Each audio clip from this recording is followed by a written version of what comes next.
Holy dude. My gosh.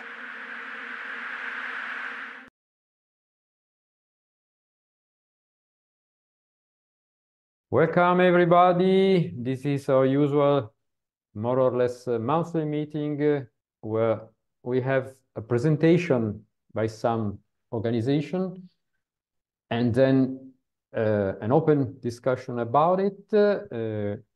Today's guest and speaker is Dr. Mike Cifone, that in a part of his life is a professor of philosophy in New York University, but now a visiting professor in Europe, in Germany. But more important, he is the founder and president of a strange object, that is the Society for UAP Studies. That is what we are interested in hearing about tonight. So please, Mike, if you can share your screen or if you want to take the control, it's up to you. Yeah, molto grazie. Thank you very much. Good evening, everybody. Thanks for stopping by to to listen, to hear, and interact with me. I'll try to do a good job. I see some members that I have not met in the society are present here. Others, of course, that I know. I'll do a good job not to scare anybody off. So what I'm going to do is I'd like to actually read a kind of a position statement to kind of set the framework within which the society operates and kind of my initial condition, as it were, for founding this organization and the journal also that is associated with the society. Then after this sort of position statement, which is actually something that's incorporated into the documents when I onboard people that are sort of formally volunteering with us or otherwise formally related with us. I have something called a volunteer agreement or something, cooperation agreement or something, but it just kind of makes certain things clear. And after I talk about that, I'll move to the presentation. I have, oh, I don't know, something under 95,000 slides. No, okay, only 20. But I can talk very briefly about the society, and then you can just kind of ask me questions about it. I can kind of give you an overview of two things: of the organizational structure that this year I have sought to clarify and expand in administrative scope, and which we're now kind of I can't quite yet say hiring. I hope soon hiring, but we're onboarding a number of people very rapidly. So the organization is very quickly expanding. So we'll talk about that administrative and operational infrastructure that I'm currently developing. And then also, of course, what we all care about are programs, events, scholarship, scholarly activities, and so on, which constitutes the core activity of this organization, which is, of course, structured as a nonprofit in the United States. So, and to my European colleagues, of course, I apologize for the political chaos in the United States. It's a very unfortunate moment that I have to that we have to endure. But in any case, so my here's kind of the position, right, that with which I have begun and with which I see the society to have also been initiated. So the society values its stance of what I'll call positional neutrality as a force for legitimacy of this thing that doesn't really exist, which we're helping to help to be born, which is UAP studies, right? So positional neutrality I see as a force for legitimacy of UAP studies in a purely scholarly register. We believe that this is really the only effective strategy for legitimacy of the topic broadly understood. Okay, and this topic encompasses what we might call different departments. We can talk about that, the sort of the academics sort of differentiation of UAP studies into a sort of empirical component and a sort of humanistic, I guess in German, Geisteswissenschaftliche, you know, the humanistic aspects of the study of UAP, and then you have the social scientific study of the subject and cultural studies and so on and so forth, right? So UAP studies is a broad category of academic, sort of a field of academic research, and it has these different departments, and they all operate in different ways, and they correspond with each other in different ways. We hope, right, to sort of crystallize the formation of something called UAP studies and to help differentiate between these different, as it were, departments of this field, right? So we believe that this is really the only effective strategy for legitimacy of the topic, right? We are not a disclosure group. The society is not concerned with disclosure. We are not concerned with what the government does or does not know. We certainly care about transparency and informational access. We care about mitigating the various complexities that often arise when the government is involved in the topic. But ultimately, we recognize that government operates with respect to different guiding principles, of course, primary among which being national security. And that we see as being fundamentally incompatible to the essential democracy of information that must exist for any true scientific, scholarly study of anything, and UAP, of course, in particular, right? So we are not a disclosure group, though, of course, you know, we advocate for transparency and openness and so on, and informational exchange. Nor are we an advocacy group like, you know, other UAP focus groups. We don't advocate for a thesis that attempts to resolve the nature and or origins of UAP.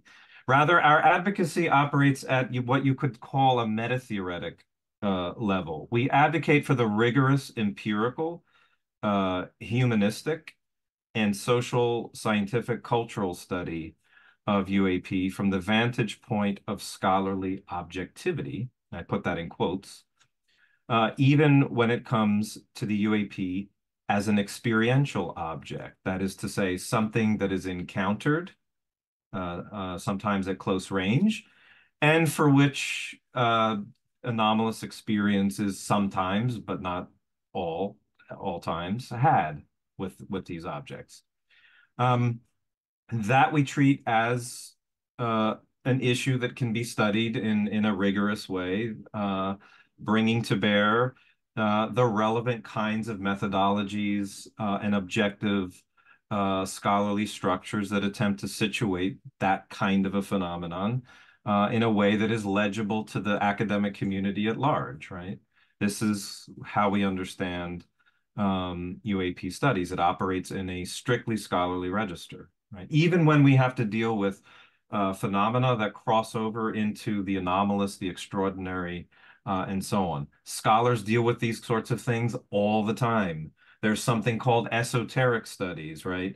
Often in religious studies, we deal with experiential phenomena for which, you know, contemporary scientific frameworks have a difficulty wrestling with and dealing with, right?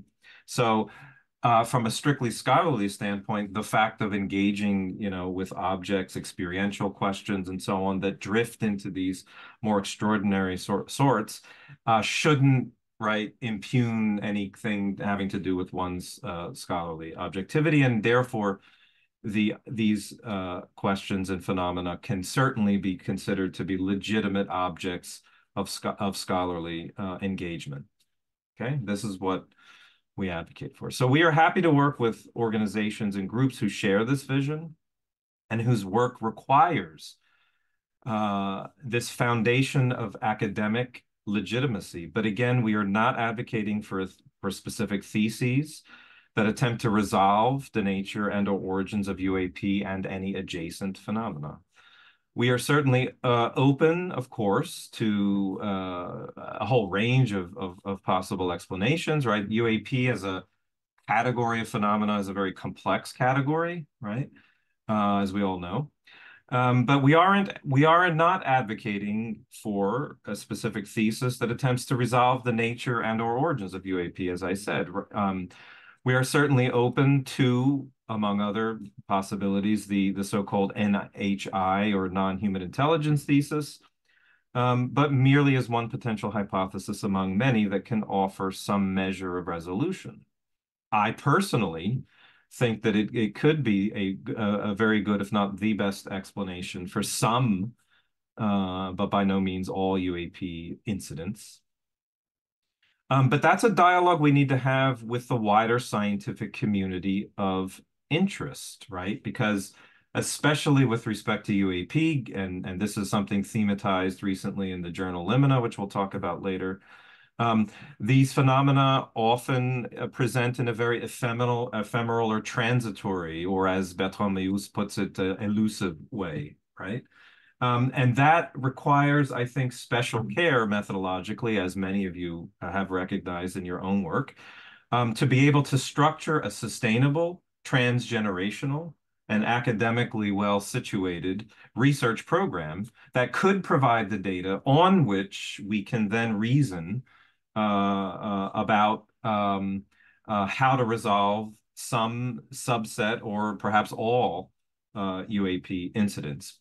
But that's the point at which, right, we need to get, which is to have serious methodological, conceptual, foundational discussions about the kind of data and research programs that need to exist, especially with scholarly legitimacy and scientific legitimacy, to sustain them, so that we're not debating the data anymore, but rather conclusions based on the data that we all agree is legitimate. Okay, and I believe in order to move to that point, we need to resituate, right, the phenomenon well within an academic framework under the sort of heading of UAP studies in the ways that I'm trying to outline here. So this might be a minor shift, but I think it in perspective, but it's a shift that makes I think all the difference, right? So if we can separate commitment to a conclusion versus commitment to the methodological and foundational rigor that's required to establish a coherent and enduring methodological framework to deal with these kinds of phenomena, I think, right, this helps further the legitimacy of the subject as a scholarly pursuit, especially in the sciences and the humanities and so on. So this is why I emphasize we are not committed to a particular thesis. We're rather committed to the foundational work to imagine, right, how research programs, methods, and frameworks should be designed in order to study these kinds of phenomena. And to make contact with the other, sort of adjacent academic disciplines that can contribute, right, to that that discussion, right, and especially making contact with already existing academic disciplines that already enjoy legitimacy, right. This is another important strategic pivot for the field, to be able to make contact with colleagues in other well-legitimized fields who have something, right, important to contribute to these methodological and more meta-theoretic considerations, right? So, so making contact with the existing academic fields, I think, is crucial.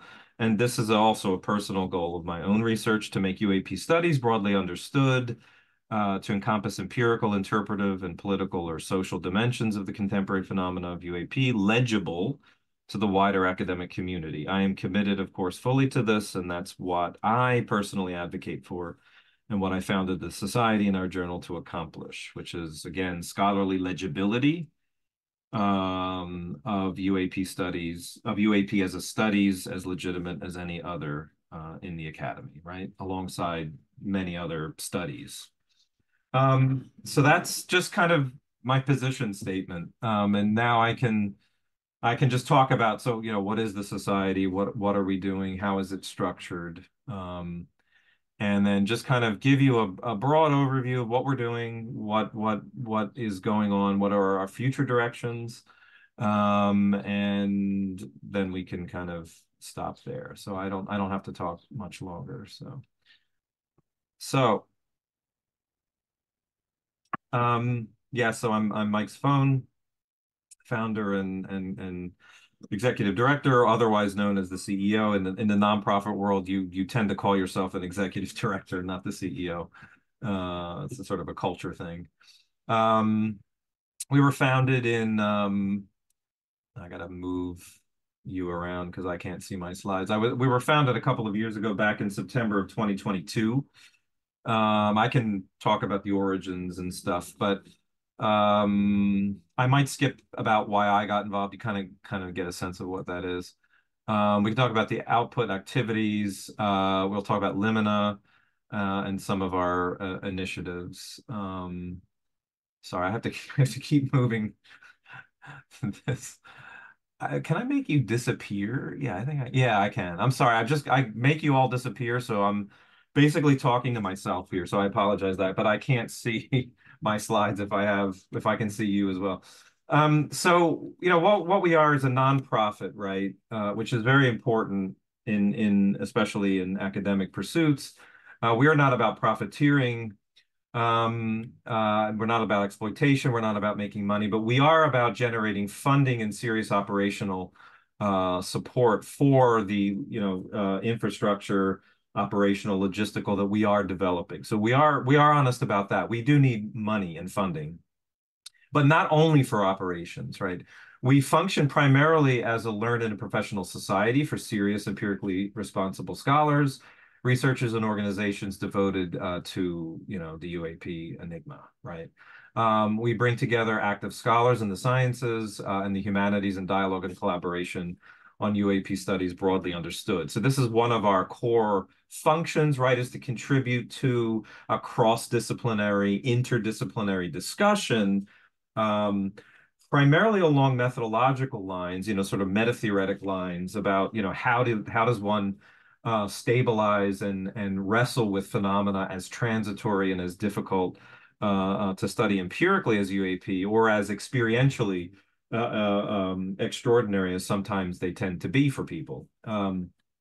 So we want to contribute to a kind of a critical mass, right, of that interdisciplinary and even cross-disciplinary discussion, but in the interest of the formation of a new scholarly field, right, UAP studies.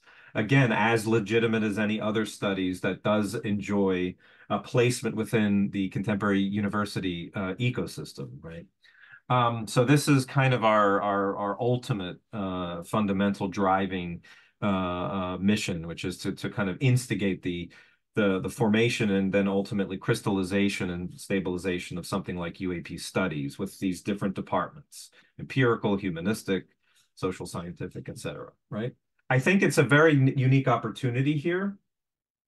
There are lots of interdisciplinary kinds of fields, and in fact, when you talk about a studies, right, like American studies or European studies or environmental studies or science studies, those fields tend to be very interdisciplinary.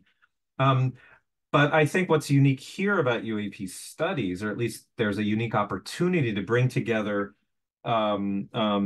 academic fields that typically have developed very far apart from each other in terms of language, discourse, practices, methodologies, expectations, goals, right? Look at the hard sciences and the philosophers and the social scientists, right? Or, in critical theory, in culture studies, they speak different languages frequently. But here you have an object, namely UAP, that because of the complexities that are inherent to the phenomena, require a kind of a reintegration of historically individuated and separated academic discourses, right? this was a kind of this was a sign of progress in the academy based on the German model, right? Humboldt, of distinguishing academic fields into specializations, right? But the problem I think we face today is that hyper specialization kind of creates a Tower of Babel effect, right? Where we no longer speak each other's language, and we kind of are embedded in those specializations, which does allow for progress, right? As we specialize, we can produce perhaps more, but we lose that ability to integrate that dialogue and those discourses into a comprehensive, right, integral view of various objects of study. In this case, it would be UAP. So if for no other reason, right, the UAP phenomenon acts as a kind of, I think, a concentrator, a potential object of reintegration of these discourses in the sciences and in the Geisteswissenschaftliche, the humanistic traditions, philosophy, and so on and so forth, right, and culture studies and history, to bring these academics and these discourses back together, right? So this is another thing that that motivated me, is to kind of provide the organizational, operational, logistical infrastructure to help facilitate, right, that kind of reintegration, that cross-fertilization that I think we could really have in something called UAP studies, right? It's almost an opportunity for a new renaissance in a way, right?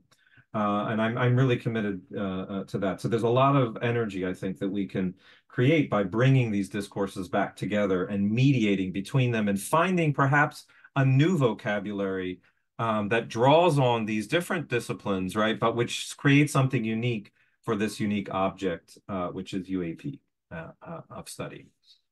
So we intend to function as a unifying organization, right? We are a professional association and also a learned society. So we don't see ourselves in competition, right, with any other group. We hope to build ourselves with all of you, all of academics and the professionals who are involved in the various aspects of investigation and study and case report compilation, to generate a critical mass of professional and scholarly engagement together to create, right, an ecosystem within which we all operate, right, as professionals, as scholars, to kind of keep ourselves in check and create those professional standards, best practices, standard operating procedures for how we conduct our empirical, humanistic, or social scientific research with respect to the topic.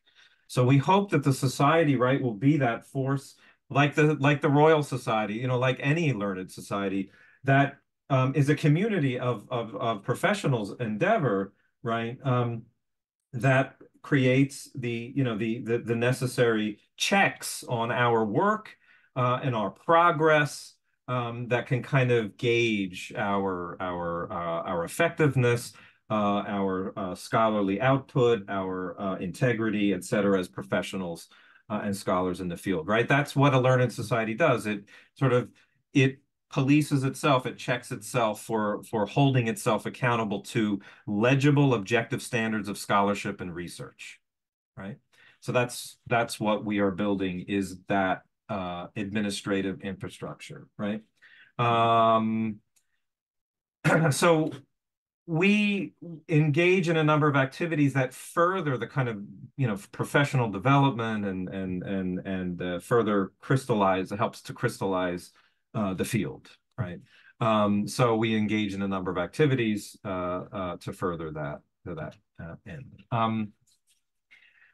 I think I've probably explained why we need something like the society. And look, I mean, the society, I don't want to say, this isn't about we're the only thing, but I think that we need more organizations like professional associations, right, that are serious about discussing methodological, meta-theoretic standards of scholarship and applying them to ourselves and keeping ourselves in check. I think the more the better, right? The more professional associations that exist, I think that helps us kind of gauge, what are we doing? What are the standards? What are the best practices?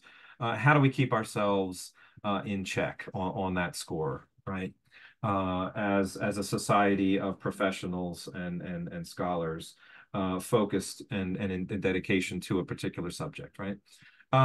So I think thus far the society is perhaps the only such organization operating in this kind of meta-theoretic way. But there ought to be others, right? I mean, so hopefully we will together, right, inspire other organizations to kind of think about these things as well, right, and to get serious about that. I'm going to sort of get right onto our operational infrastructure, like the sort of the nuts and bolts, as it were, right, of the society itself. So broadly speaking, the society has kind of two departments, right? There is the operational side of any organization, right? And that's the administrative infrastructure that kind of keeps the whole thing going together as a whole, right? But operations, that is perhaps the most general aspect of the society. Then there is what we call the programmatic side, and we'll get to that in a minute. And our organizational structure is divided into kind of in these in these core divisions here.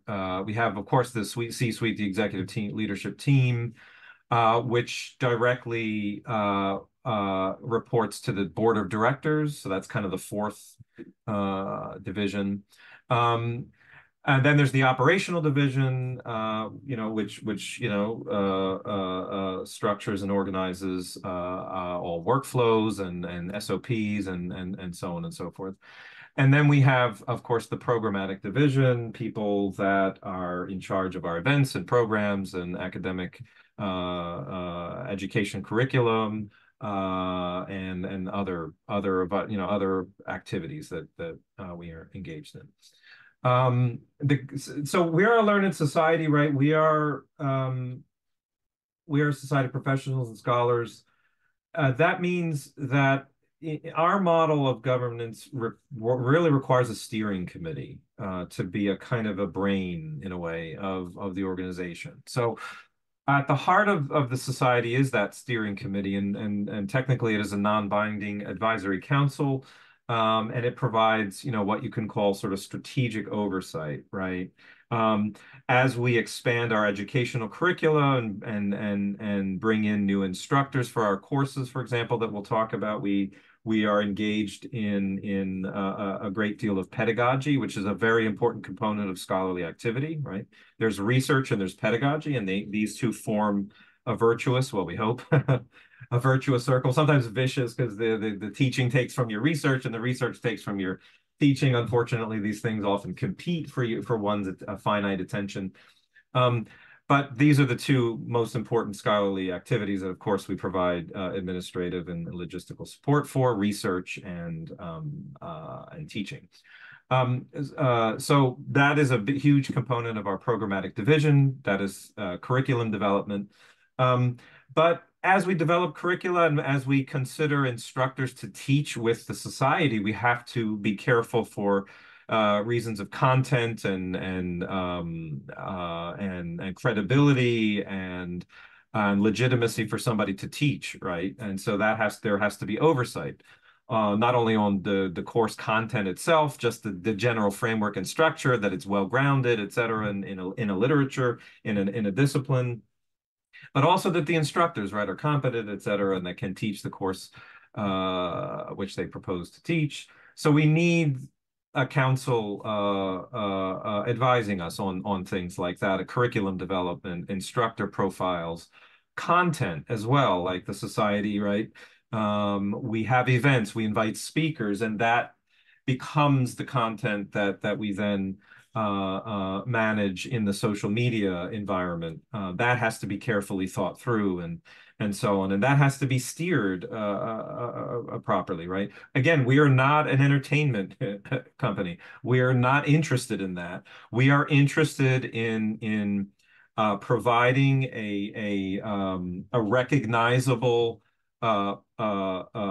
professional source of information and a trusted interface between scholars and professionals who are actively engaged in research on UAP and the general public at large, right? And so that constitutes the two sides, and as it were, two of at least three sides of the society. The three faces that we have, right? One is the face we face the community of scholars and professionals studying UAP. But we also face the general public, right, and offer them resources, activities, projects, outreach activities, community engagement, right? But also, thirdly, I haven't mentioned this yet, although in my position statement, I made it clear that we are, of course, an independent professional and association or learned society. We are independent of government. We do not have government funding. We are not beholden to any corporate or any other interests. Our donations are unrestricted. There are no restrictions on them. We do not accept that, right? We operate independently and autonomously for the benefit of the free pursuit of research into UAP, right? Again, there's where that positional neutrality is absolutely crucial for us. But even so, that's being said, we do see ourselves as playing a vital role, not only in interfacing between scholars and the general community of interest, the public, but also providing a structured forum within which government researchers, analysts can interact with professionals and other scholars who are themselves studying UAP that might be relevant to the ways in which government is dealing with analyzing and processing their reports, right? I think we need to have this structured sort of autonomous space of interface between government agencies, government officials who are actively involved in processing, analyzing UAP data, and the scholars and scientists who might have something very valuable to contribute, right, to that conversation and to aid in developing best practices and methods that help move us coherently and legibly from data to conclusions, right, to provide like a kind of a roadmap, as it were, right? Because often, government analysis could frequently be a black box. You don't know exactly, they have input in and then output, but you don't know what actually goes on in between. What are the standards of evidence, for example, which is a topic for one of our workshops that the society is developing, right? Working groups, actually. What are the standards of evidence being applied to what kinds of data, and what are the necessary and sufficient conditions that establish the data as legitimate, right? We have to have this kind of broad, meta-theoretic discussion across, different organizations and researchers and academics and government officials to kind of set the ground rules so that we're not always debating, well, is there even a there, right? Which fortunately NASA has accepted that, in fact, there is, right? Which is in itself a very important development in UAP investigation. So the society sees itself as, as playing, these different roles, interfacing with, of course, the professional community and scholars, providing a juncture point between scholars and the community, and also we are attempting to develop that sort of structured space for the exchange between scholars and professionals and government agencies and officials that are involved in UAP research from the governmental side, right? So the steering committee provides oversight for all of the development of these programs and activities and the proposed future directions that the directors of the society, that I as CEO and my other C-suite colleagues are trying to sort of push the society to go in. So we need to have that non-binding advisory council to provide that strategic oversight to make sure that the society is guided properly as a learned society, as a professional association ought to be, right? And that, of course, is an ongoing dialogue, right? Right now, so we've got, a number of strategic roles that we're actively recruiting for. Director of Public Relations. We have filled our role of Director of Operations already. I'm in negotiations with some volunteers for outreach and strategic collaborations manager, and also a senior research advisor.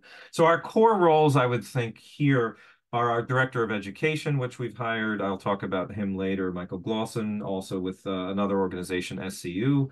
Our Director of Academic Events and Programs, very important as well for the substance of our organization. And also Director of Research Programs. There's a whole suite of projects that we've envisioned, partly from myself, partly from other colleagues, that we plan to have regular meetings for, working groups, etc. And that working also with our journal for publication of results and research, etc. So, right, we're creating, I think, hopefully a very virtuous ecosystem here for serious research, but also for pedagogy, right?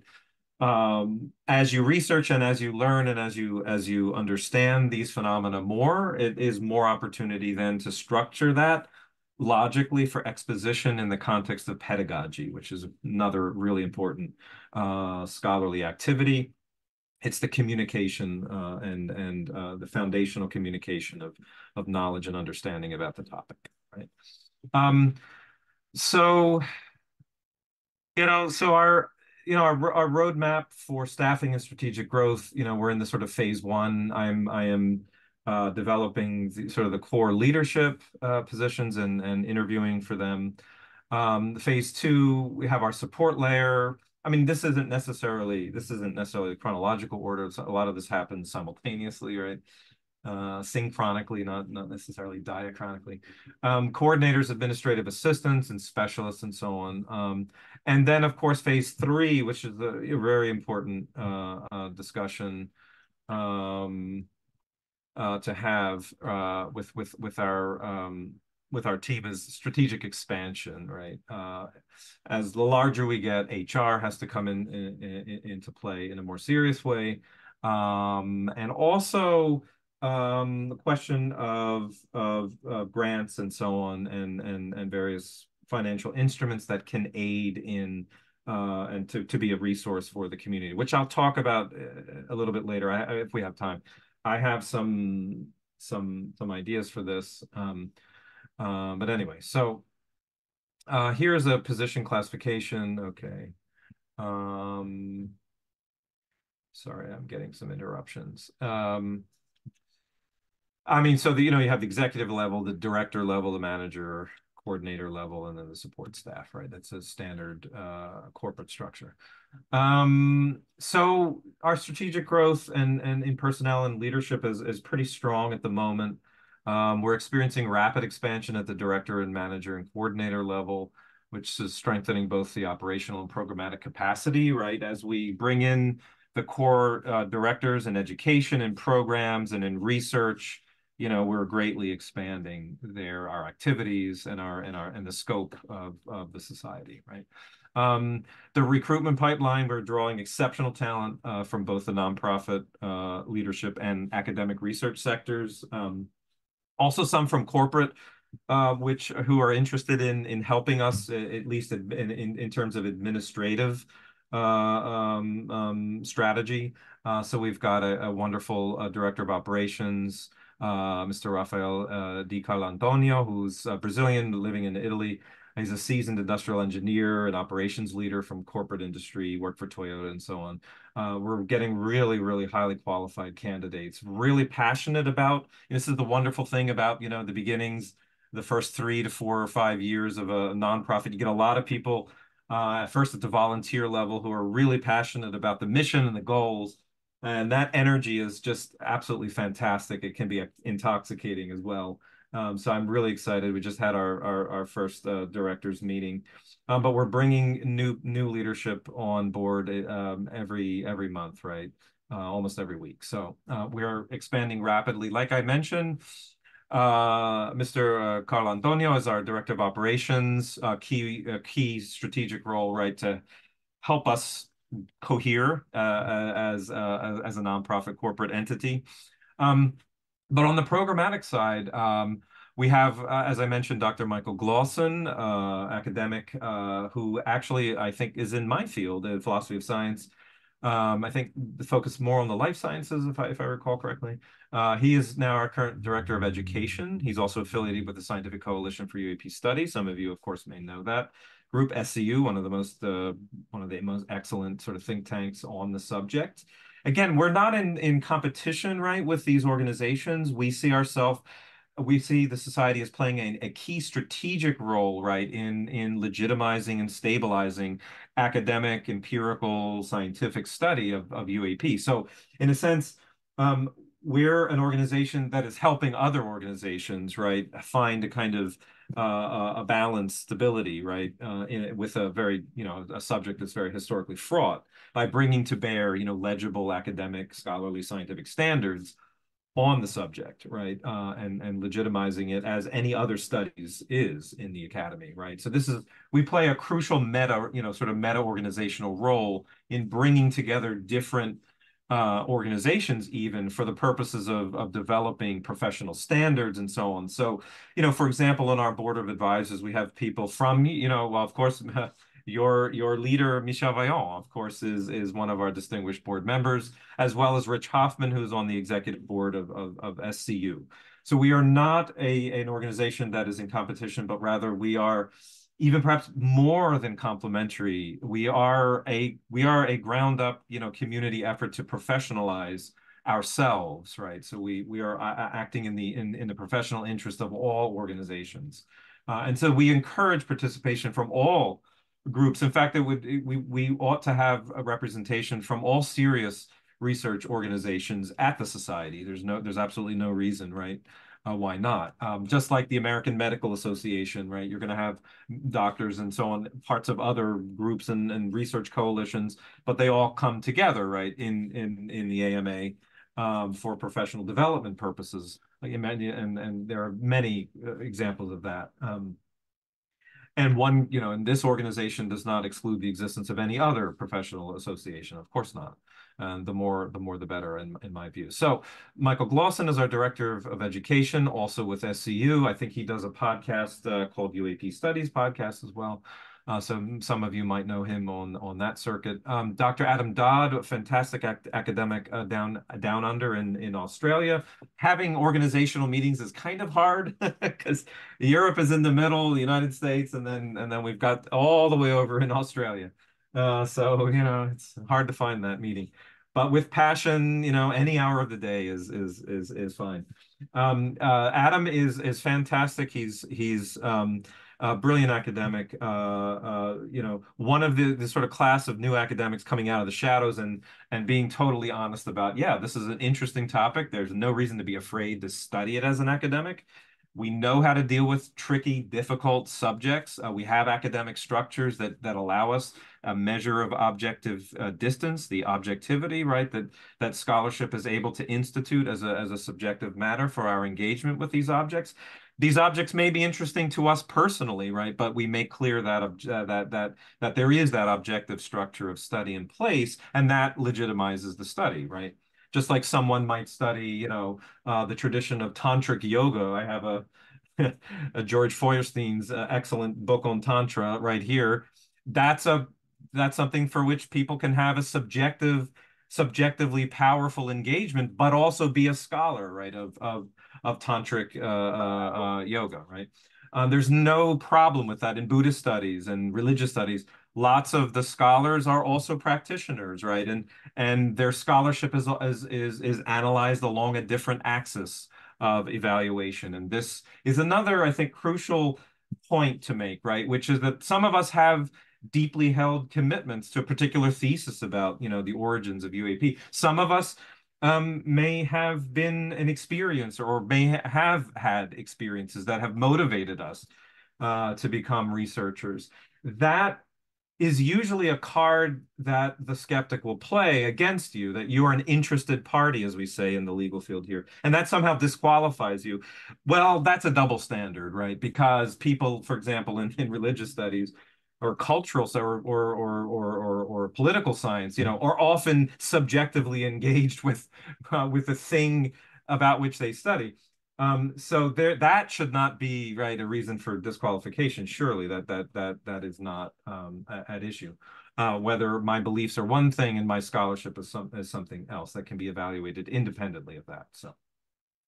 In any case, so Dr. Adam Dodd's taken over for our academic events and programs. He and I are synergizing on a number of different interesting working groups and projects that will energize and I think bring together a number of academics in different fields that don't necessarily, again, talk to each other and that are adjacent to some of the issues that we deal with in the UAP world.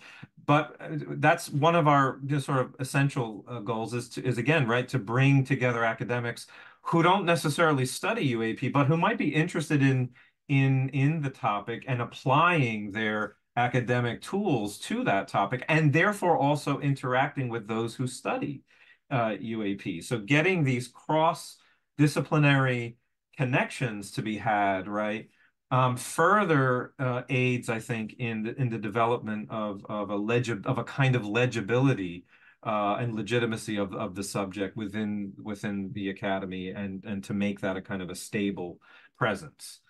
So Adam and I, we're working together with a number of our colleagues on a number of working groups and other events. Also events like we have our standard panoply of events like Distinguished Lecture Series that we've created in honor of certain figures in the field, like J. Allen Hynek.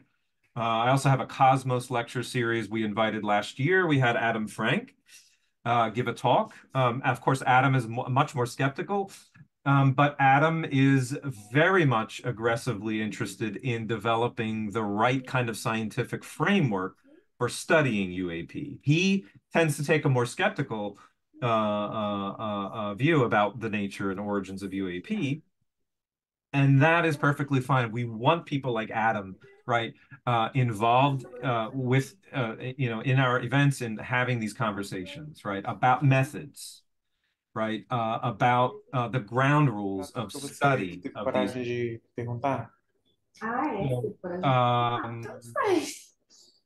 I think someone, yeah. I think somebody's got to be muted. There you go, Raphael. I think I saw it was you. Okay, so anyway, so Adam Dodd is with us. David Metcalf, you might be with us now. I can't speak more highly of David. He should speak for himself, but he's a known writer in this field for many years. Brilliant guy. Who is our director of social media and digital communications, and helping, develop our sort of brand presence. You have to think about these things. What is the society? How do we want to, right, communicate to the world, to the public, and what is our, what is our digital and communication stance in this space, which is a very fraught and difficult space.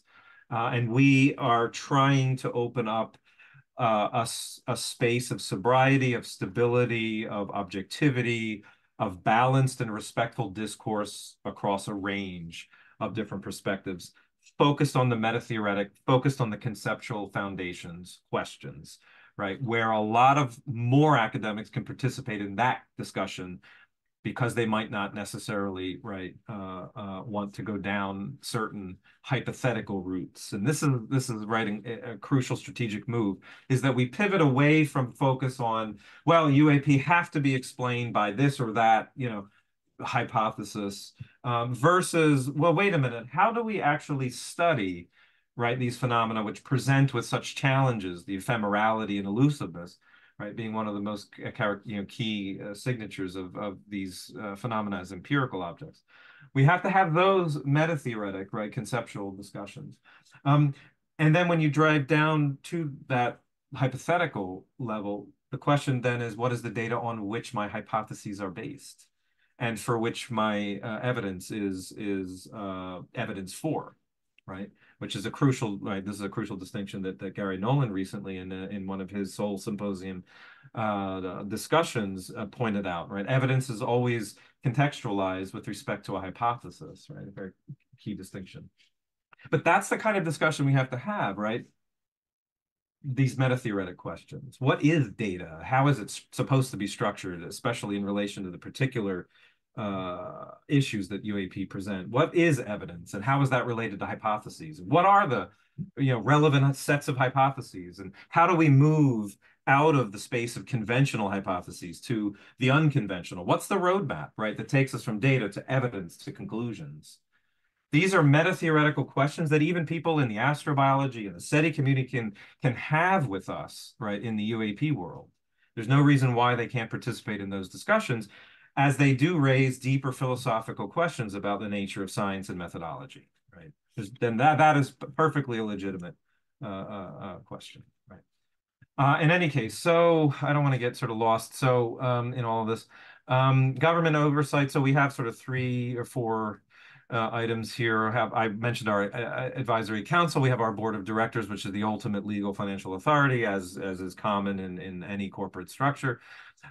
We've developed leadership policy and so on around our organizational structures, as I've been trying to characterize to you. We also have in place conflict resolution policy and so on and so forth. So we're building that administrative infrastructure that keeps the organization flowing smoothly. All right, so what are the activities? I've been mentioning some of those. This is kind of now more from our programmatic division. As I mentioned, we appointed Dr. Adam Dodd as Director of Academic Events and Programs. We're launching a series. You can see some of those on our website under working groups, under our projects. We're developing a series of working groups around, I think, key areas of UAP studies that really need to drill down to these sort of conceptual, sort of foundational questions, right? There's this question of best practices and standards of evidence. And I've designed a working group, and I've talked about this with Michel Vaillant and many of your colleagues at UAP Check and many others.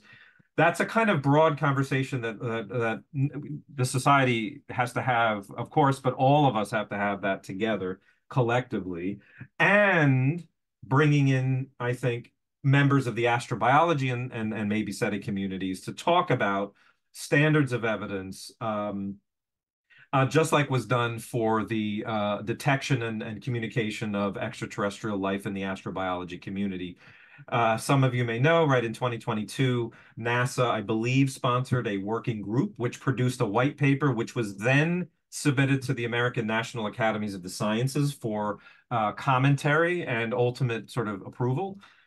And that is kind of the model that we should pursue here with respect, I think, to the science of UAP. We need standards of evidence, and we need standards of evidence developed in tandem with and in concert with other colleagues in other adjacent areas like astrobiology and so on, who have already thought through these questions. And how can those, how can those processes and standards and so on, how can they be adapted for the particularities of the UAP? Right. NASA, right, has a mandate to do something like that, to bring to bear its existing assets, the sensor assets and so on, to bear on the question of UAP. But unfortunately, currently, there is no one now directing, as far as I last recall, there is nobody now directing that effort at NASA. That is sad development, but an organization like the Society for UAP Studies, in concert with many other organizations, we can, I think, help instigate, right, NASA's involvement in that, in these very important and foundational methodological questions. We can get to hypotheses formation later, right? But what we really need is stability and standards of evidence surrounding data and analysis of the data to produce evidence for hypotheses, right? That's a little bit downstream. And that's where I think the broader scientific community now, given NASA's stated mandate to study this and so on, and the seriousness that it's taken now within the US government, aside from all the chaos going on now, and other governments, of course, like France has many decades of serious interest in Spain and in Latin America and so on. There is a lot, I think, here that can be brought together for the purposes of developing these standards of evidence that can be broadly legible to the scientific community. and maybe even approved by something like the National Academies of Science, right? For example. Anyway, so that's just one example of a kind of a working group that we would like to organize and regularize at the society. Another really crucial area, which kind of drifts more into this question of UAP as as a case study in anomalistics. I know a number of you guys present here particularly are interested in that topic. Danny, for example, I'm on, who published with us last year at Limina. I know this is a particular concern of yours and your colleagues at the Institut für Grenzgebiete in Freiburg, which is, you know, so sometimes the UAP is an experience, right, as an experience that people have, drift over into something like an anomalistic kind of a category of phenomenon. And so, but what are the relevant academic disciplines that can be brought together to synergize on that question of methodology and study of anomalistics in that way, right? There are, you know, there are traditions that study mind-matter relationships. The IGPP, for example, has studied that very formally.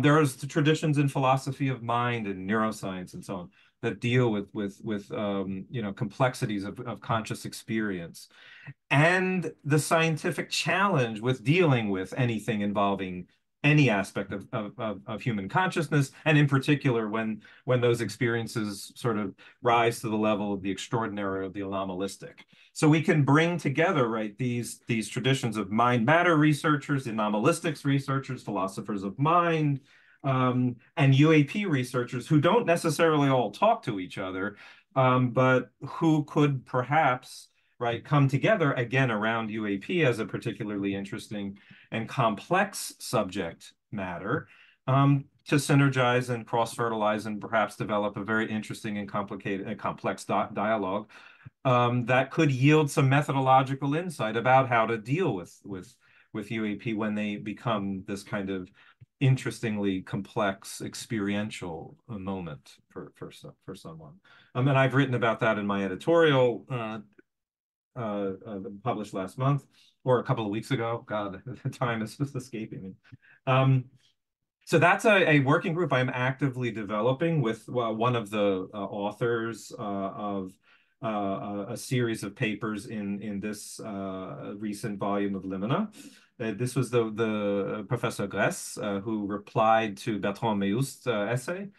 He and I are developing a working group bringing together very well-known philosophers of mind that I was very delighted to know they're interested in participating in a discussion about how UAP is and the experiences of UAP are relevant to their own discourse, right, and their own research questions.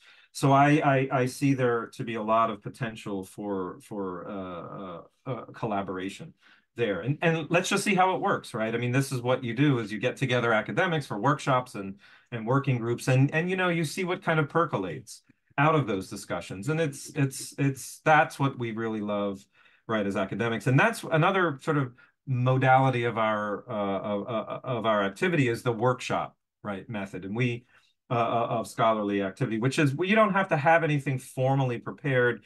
A workshop is where you want to work your ideas out with other colleagues who can offer you the kind of criticism that you need that produces better work. And that's another thing, you're right, in this field is what we need is criticism, right? Not dismissal. We need other colleagues reading our work and working with our ideas, not to dismiss them, but to develop them even better, right? To strengthen them through critical, respectful, but critical, sometimes harsh criticism in order to push forward the ideas. I am, you know, I'm a Hegelian, I guess at the end, I'm the labor of the concept, right? It's labor, it's effort. You have to, you know, thesis, antithesis, and synthesis, right? This dialectical movement, I think, is necessary for progress. And it's back and forth. It's 2 steps forward, 1 step back, right? That's the heart of the society, dialogical, critical work, right?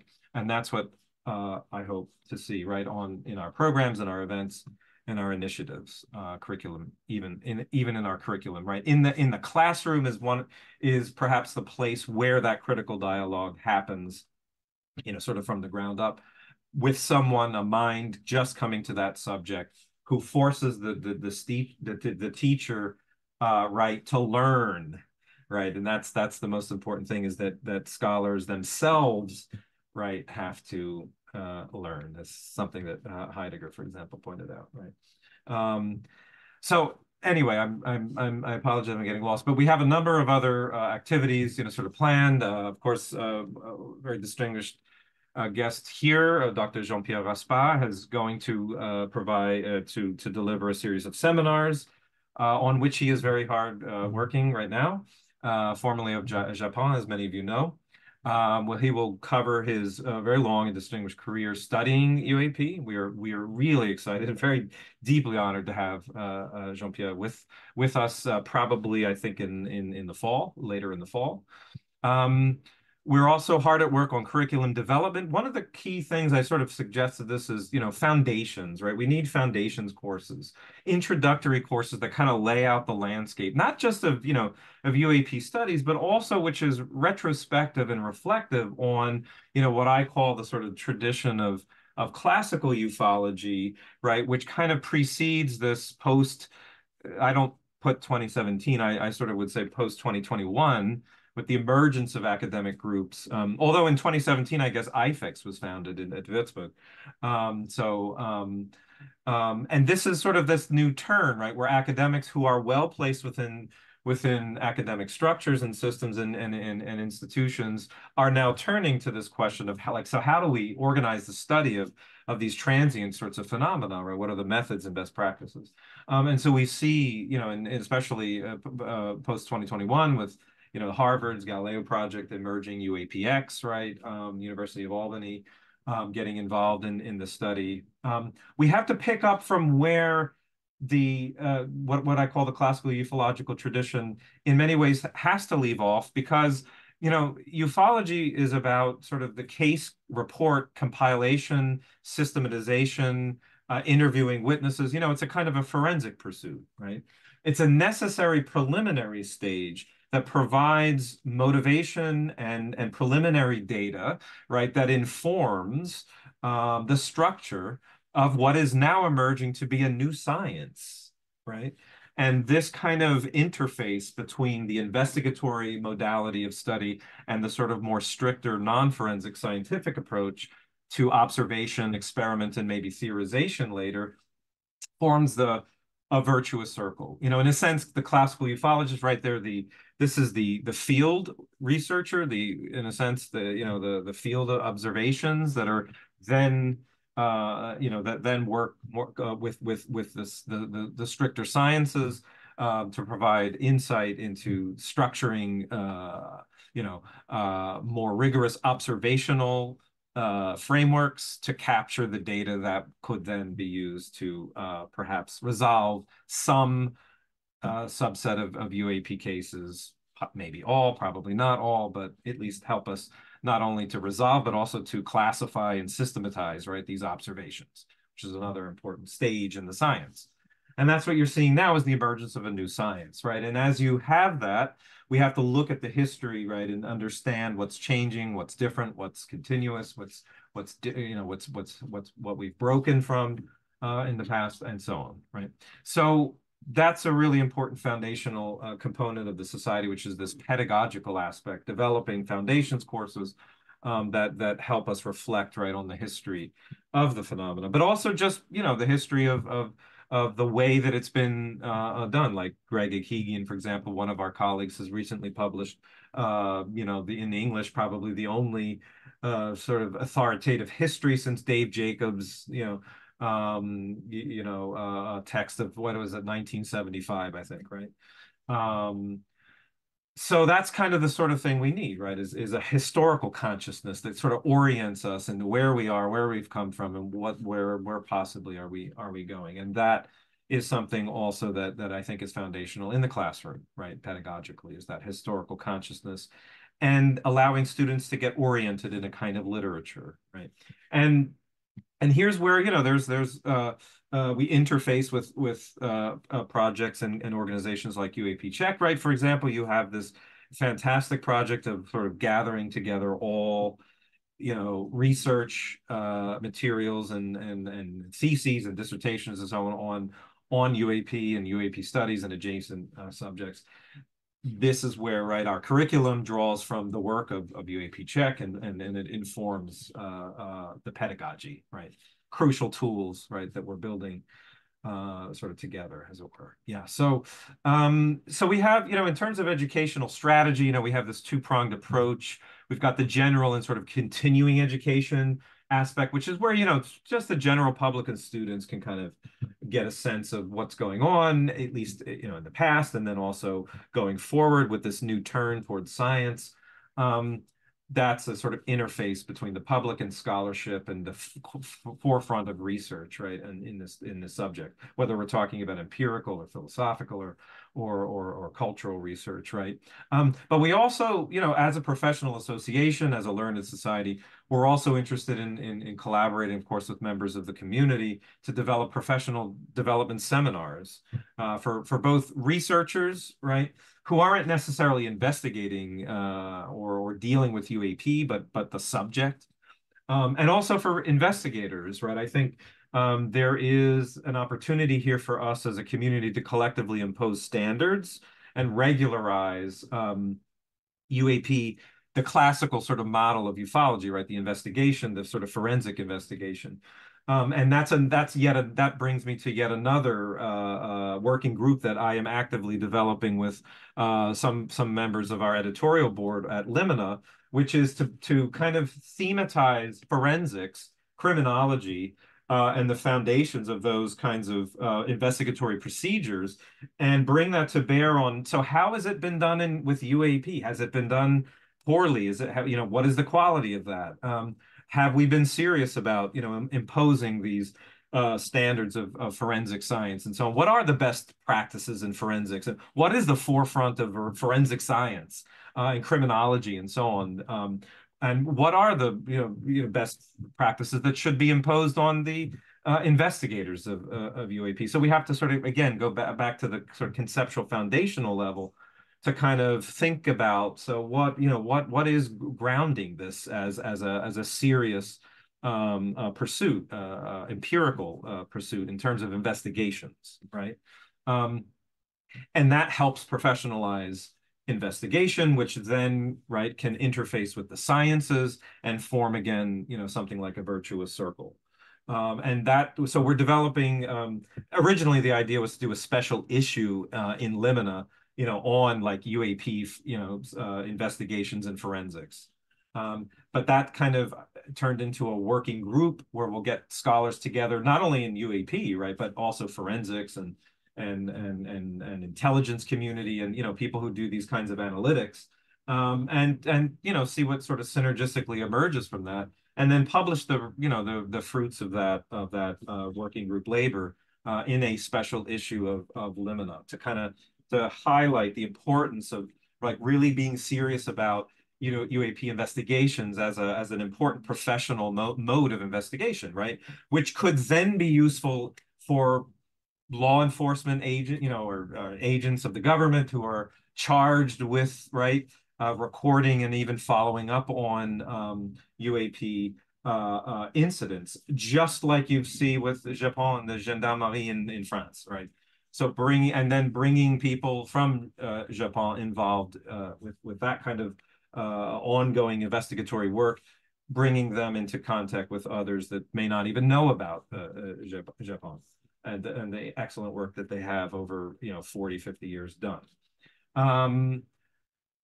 So, and in this way, we position the society hopefully as not the only, but as a central authority in professionalizing UAP studies through pedagogy, scholarly dialogue, and training and methodology, right? So, I know I'm starting to talk a lot, so I'll just kind of like go through some of the stuff, some of our other activities and outputs. So one of, you know, I think our key output thus far has been the journal Limina.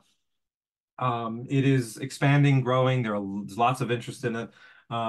Again, having working groups kind of angled towards the production of a special issue, right, where we highlight these key research areas, right, in UAP studies to kind of map that territory out for future scholars, right? This is really just like we're laying the groundwork for the continuation of UAP studies long into the future, right? That's what Limina is trying to do. There will hopefully be other journals that pop up in English. I know there are some journals in other languages. Of course, the Journal of Anomalistics in German language, also published in English, deals with some of the UAP stuff. Also, of course, JSE has historically, was founded by Sturrock, right, several decades ago, that often published stuff in UAP or UFO studies, I guess, as it was called then. You had JUFOS, of course, our colleague, distinguished figure in the UAP UFO world, Dr. Mark Rodiger, right, the protege of Hynek at JUFOS, right, was for a long time the only serious, English language academic sort of journal.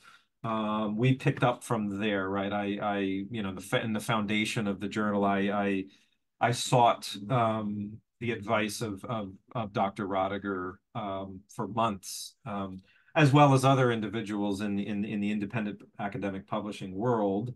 For example, I was very heavily influenced by Dr. Harold Atmansbacher at Mind Matter Research. In fact, I announced that in my first editorial. Anyway, so we have Limina. We have a number, 3 or 4 special issues being planned. I'm really excited about those. Here's our first issue. This was designed by someone I'm sure all of you know, Mr. Andreas Müller, who also published a letter to the editor in this very edition. He and I worked closely in Germany to produce this. It's his design, beautiful design, with Hynek lecturing, I think, at Northwestern University in the early 1960s, I believe. That is our print version. It is, of course, an open access journal. We pay for this. The Society for UAP Studies manages and publishes this. So the funding is from the society, right? This is not uncommon, right? Mind Matter, for example, my inspiration has a journal, Mind Matter Research, that is associated with their learned society, right? So this is a very common practice, of course. We don't only publish, right? This is a journal that is open to absolutely anybody, and most of the articles are published by people that are not part of the society. So this is kind of just an open access, double-blind peer review journal, right? We impose that standard. I, as the editor-in-chief, I impose a sort of a double structure there, not only peer review, but also I attempt to balance independent non-UAP scholars and UAP sort of focused researchers to kind of get a balance on evaluation of the content and logical cogency of the papers, the quality, right? Quality control, which is super important. It's especially important in the UAP world I think for obvious reasons. Anyway, I can talk about the journal, of course, limina, from the word liminality. It's a term that I don't know where it was sort of coined, but it's used often in anthropology, right? When you have tribal leaders that usher a young individual that crosses this sort of threshold into adulthood, right? There's this liminality that kind of threshold that they cross, right? Which is disorienting, where you're still a child, but you're entering into adulthood and, coming of age and so on and so forth. It's that transitional, disorienting kind of a thing. That's one meaning, right, of limina. But that's where we are. We're transitioning, right, from the kind of classical world of ufology into this world of sort of academically stabilized, legible UAP studies, right? So this is also a kind of a meaning behind the journal. It sort of reflects it's a reflection on its own discursive process, right? It would be nice if we could be acquired by an independent publisher, right? I'm happy to have the Society for UAP Studies manage and publish it. It is a lot of work just to publish one volume. It's a lot of work. And it's, it can be expensive, So it would be nice if we could have Limina taken over by a journal, I mean, a publisher of some repute. But that comes at a cost to the author often. So I have made this completely free for submission and access, but somebody has to pay for it, right? So this is tricky. So if we hand it off, we might get sort of credibility, but then, it becomes an expensive venture for somebody to publish, sometimes thousands of dollars, right, just to publish an article. So I don't want that to be the case. I prefer it to be independent. So maybe we could go with something more like Imprint Academic, who publishes titles you may know, Journal of Consciousness Studies, very famous, and Mind Matter, of course, Dr. Atmansbacher's journal. Open to suggestions. Future plans, the society is aiming to be very deeply, and this is of course a product of my own love and my own heart for Europe and elsewhere in the world. I am a student of many different traditions in Asia and Europe, in the Middle Ages and modernity and so on. I have a very trans-historical and multicultural disposition personally, and I've tried to imprint that to this organization to give it an international sense about it. And that means that, all of our international communities need to conduct, in a sense, commerce of ideas. Currently, it's English. It used to be French. It used to be German. And many hundreds of years ago, it was Latin, which was the unifying language. Right now, it is English. And my goal is to create a press, right? The Society for UAP Studies press. And the initial project I'm hoping there is to translate key works from Portuguese, Spanish, Italian, German, Russian into English with commentary and a new introduction, and to produce scholarly works and texts for not only general consumption, but also as instruments for the advancement of scholarly study, right? So that is one of our major projects. We've been discussing with different authors about gaining access to their works, and then of course negotiating a share of that revenue, obviously. And by the way, for our instructors, for our educational curricula, the instructors retain 70% of tuition. We're on a tuition sharing model. And something like that, right, of course, for authors. This should be an opportunity for scholars to receive some kind of material compensation to sustain, right, the scholarly activity. We need that monetary sustenance to keep going, right? All of the great art and philosophy and music that I love, I mean, it was always supported by patronage, but I'm trying to create an ecosystem here at the Society, which is partly driven by community support. So I want to sell like people on not sensationalism, but scholarship, the boring stuff, right? The administrative stuff that we need for infrastructure and stability and predictability in UAP studies. That's boring. I want to sell that as what is necessary to have the legitimate foundations for the subject that is independent of the news cycle, the interest in government that may wax and wane, right, over the decades. And we know all of you guys present here are very well versed in the history of disclosure and all of the stuff. It comes and goes, right? Even this talk of imminent, right? Imminent disclosure. I've heard how many times have you heard that, right? It's sort of this apocalyptic millenarianism. Anyway, that's a whole other topic. But no matter what your perspective there, I think we can all agree that some kind of independence from these sort of cyclical, these cycles of interest that's one of the functions of a learned society, is to sustain interest and material support for people to study this, right? So as the society moves into the direction of full operational funding, partly driven by a community drive, right, where we get people in the community interested to material support us for just a few dollars a month, right, or something like that, to sustain our operation and our administration, then to move us in the direction of not only program funding, conferences and so on. These things cost.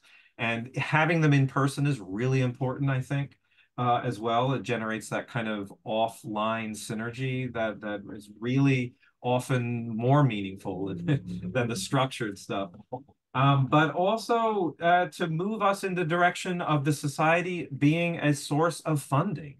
In the three typical funding avenues open to any academic, right? One is scholarships for students, getting them interested in studying UAP, and all of the departments of UAP, empirical, right, humanistic and social scientific. There are lots of students, I'm sure, who are very, very interested in this topic. So scholarships to support students, fellowships to support, early, mid, and late level career researchers, right? We need fellowships. 3-month, 6-month, 1 year, like what I received in Germany starting soon.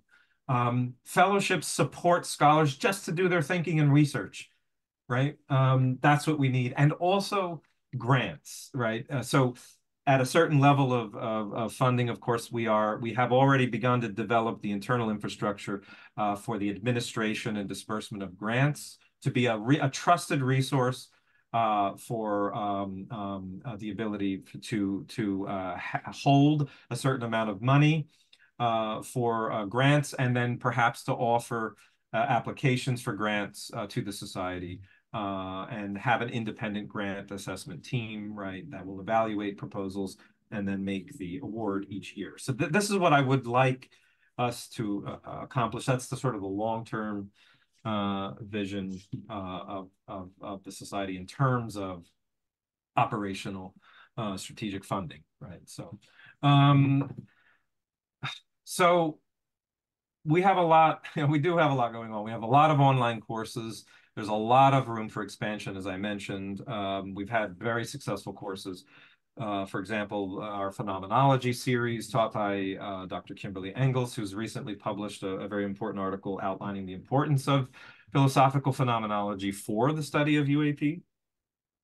She taught a series of very successful courses. Also, physics courses are very, very popular. So Dr. Matchadagas of UAPX at University of Albany taught a very, very popular course on this question of physics of exotic propulsion, given that some of the preliminary evidence that we have for UAP seem to indicate some kind of strange, to put it mildly, propulsion mechanism insofar as these objects are technological artifacts of some kind. So we've got our whole range. We have Ted Peters with us. Dr. Ted Peters, a distinguished theologian who's teaching a course in theology and on UFOs and American culture.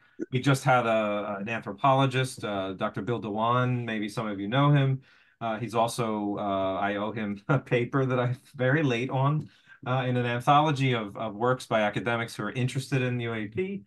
And Dr. Dewan is now with us at the Society. He also taught a course, I think it's called UFOs in American Culture, a very fascinating deep dive into the whole history, the fraught history of UFO as it intersects with American culture, U.S. American culture. Anyway, you can check out all of those courses. We're also, we're talking, somewhat preliminarily about certification in UAP studies. It's something that Mr. Robert Powell and I have discussed. It was his idea actually to have like certification, sort of like board certification. This is kind of a preliminary discussion we've been having. The society could offer professional development courses that would satisfy the requirements or in partial fulfillment, right, of some kind of certification process. But that's a little bit of a long-term goal for the community. But that's something that we could put on the table, right, for which our curriculum development would actually, would be very much relevant.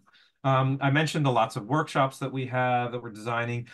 I mentioned that how important workshops were. I mean, so when we had our conference in August, which I hosted from Porto in Portugal. It was very successful with these workshops as the opening event for the conference, which were closed to the general public. They were just open to academics. But that focused intensity, right, where colleagues in academic silos, like in the humanities, in the sciences, and so on, got together in closed session, not with, fully developed papers, but they're workshops, right? So the purpose is to come in with something, right? Maybe 4 or 5 pages of an idea, but then to have your colleagues kind of like, critically engage with you to try to help develop your ideas much more deeply. Those were really successful. So I've been in discussion with Dr. Adam Dodd to develop workshops on an ongoing basis, but also to have those to be a key component, a key constituent of our annual academic conferences going forward. Possibly even just having events that are like only workshops with like maybe a closing plenary session, sort of like a panel discussion kind of thing. So the workshops are really, really important, especially as the field kind of is getting sort of more and more organized. I think workshops are actually more appropriate because not a lot of people have a lot of well-developed work yet, and we need to give space for that development, that intellectual work to happen so that we have a well-developed, well-grounded, well-worked out field, right? Which takes years, maybe decades to kind of sort of stabilize, right? We're in that initial sort of period of that. Resource development, I mentioned, an amazing resource that we have on our website that developed by UAP Check, your team, under the direction of Michel Vaillant and your colleagues. This bibliographic resource, absolutely crucial, right? This is one issue I discovered, when I was first learning this. I'm sure a lot of you have realized this yourself, is that, a lot of work done on the subject is not indexed. It's a very basic thing, right? When you publish an academic paper, and this is what we intend limina, right? There are certain criteria that one has to meet in order to be indexed, and we are actively working towards satisfying those criteria. The work has to be indexed so that when researchers are researching the topic, they can see the work, right? So, for example, the Journal of UFO Studies, Dr. Mark Roediger's, who took over from Hynek, right, in the 80s, late 80s, when Hynek moved to Arizona and then eventually, unfortunately, died. It's not indexed in an academic ecosystem, right? All of us know about it, and we can gain access to it in various ways, but it has to be integrated, especially electronically, within the existing indexing ecosystem, and that gains access, right? That knowledge is power, and so I mean, you gain access to that, and then therefore you can advance in our understanding of these topics. So researchers often have a great deal of struggle of just kind of getting resources, and you can't just find it on the open research resource tools, right? So that's another project for us, is to integrate and to make our indexing interoperable with other indexing, and to work with indexing nonprofit organizations who do compile this data to get it in there and get it listed, right? That's another direction of legitimacy, right, for us as scholars of UAP studies, right? There are some other possibilities of resource development I've listed here. These clearly are many ways they're collaborative efforts. These are not just, it's not just society. These are community efforts. One interesting project that I'm in discussion with some of our, we have a wonderful production editor for our videos out in Los Angeles, my old hometown, is to collect sort of videography, like the best vetted videos on capturing these phenomena, right? But to do it in such a way that we have it analyzed also, so it would come along with commentary, perhaps pro, like as they used to say in Latin, pro et contra, right? For and against, right? So to have the video, and to have an analysis for and against a conventional resolution. That I think would be an interesting tool, research tool to kind of compile. We've seen a lot of, really interesting UAP documentaries, and they often will have, like really cool video. To bring that together and have it commented on and vetted in some process to do that and bring it together and put it onto the society. And maybe we can share that with other organizations as well, or develop that in concert with others, like UAP Check, for example. Anyway, it's just some idea, somewhat random. We talked about certification. This one I will sort of put to the side. I want to bring this to a conclusion. Again, we're a broad organizational framework, right, for bringing together many different kinds of academics from different fields for that sort of interdisciplinary discussion centered around UAP, hopefully giving birth to a stable field, UAP studies. I think it is forming, but this is still very much in process.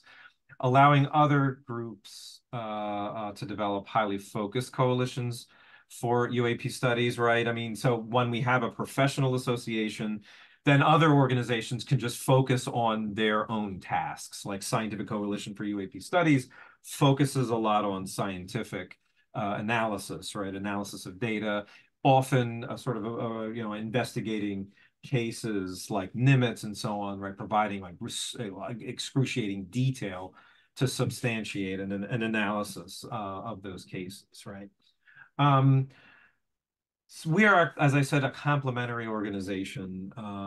We are sort of a meta organization in many ways, offering opportunities for sustained collaboration, further internal or cooperative development through cross-disciplinary and inter-organizational dialogue, right? So that is kind of the meta level summary.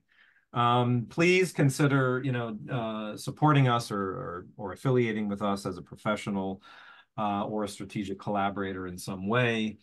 And, we value you, your expertise and your work in this field. Thank you very much for listening to me